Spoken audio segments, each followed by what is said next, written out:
कौन थे ऐसे यम देवता जिनके पुनर्जन्म के लिए खुद शिव भगवान ने उनको पुनर्जीवित किया।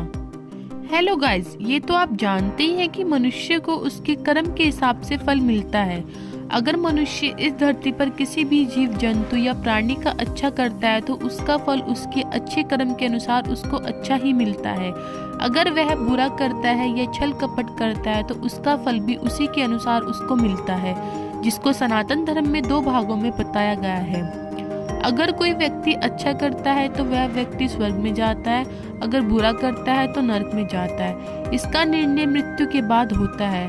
मृत्यु के बाद उस मनुष्य की आत्मा को पृथ्वी से ले जाकर स्वर्ग या नरक में पहुंचाने का काम प्रभु यमराज जी करते हैं। आज हम उन्हीं के बारे में बात करेंगे। हेलो गाइस, मैं आप सभी का अपने यूट्यूब चैनल पर स्वागत करती हूँ। धार्मिक शास्त्रों में यमराज को मृत्यु का देवता माना जाता है। सृष्टि से भौतिक शरीर के नष्ट हो जाने के बाद व्यक्ति की आत्माओं को यमराज के समक्ष पेश होना पड़ता है, जहां व्यक्ति के कर्मों के आधार पर उनको स्वर्ग या नरक में भेजा जाता है। यमराज के सहयोगी चित्रगुप्त आत्माओं के कर्मों का हिसाब रखते हैं, लेकिन क्या आप जानते हैं जो स्वयं दूसरों के प्राण हरते हैं उनकी भी मृत्यु हो गई थी, जिसकी एक पौराणिक कथा प्रचलित है। चलिए जानते हैं यमराज से जुड़ी इस कथा के बारे में। मार्कंडेय पुराण के अनुसार भगवान विश्वकर्मा की पुत्री संज्ञा से सूर्य देव का विवाह हुआ था। तब संज्ञा ने भय से सूर्य की तरफ देखा तो सूर्य देव ने कहा कि तुम्हारा जो पुत्र होगा वह लोगों के प्राण लेने वाला होगा। इसके बाद संज्ञा ने चंचल दृष्टि से सूर्य देव की ओर देखा तो उन्होंने कहा कि तुम्हारी पुत्री चंचल होगी और चंचलता से नदी के रूप में बहेगी। इसके बाद संज्ञा के जुड़वा बच्चे हुए, जिसमें पुत्र का नाम यमराज और पुत्री का नाम यमुना पड़ा।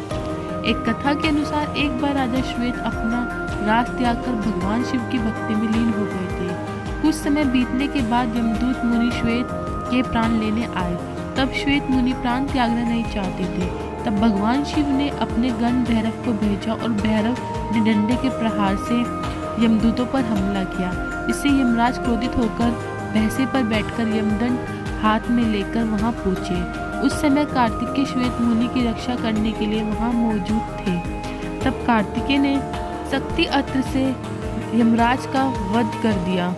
यमराज की मृत्यु के बाद समस्त देवतागण एकत्रित हुए और भगवान शिव से यमराज को पुनः जीवित करने की प्रार्थना की। देवताओं ने कहा कि यमराज की मृत्यु से सृष्टि में संतुलन बिगड़ जाएगा।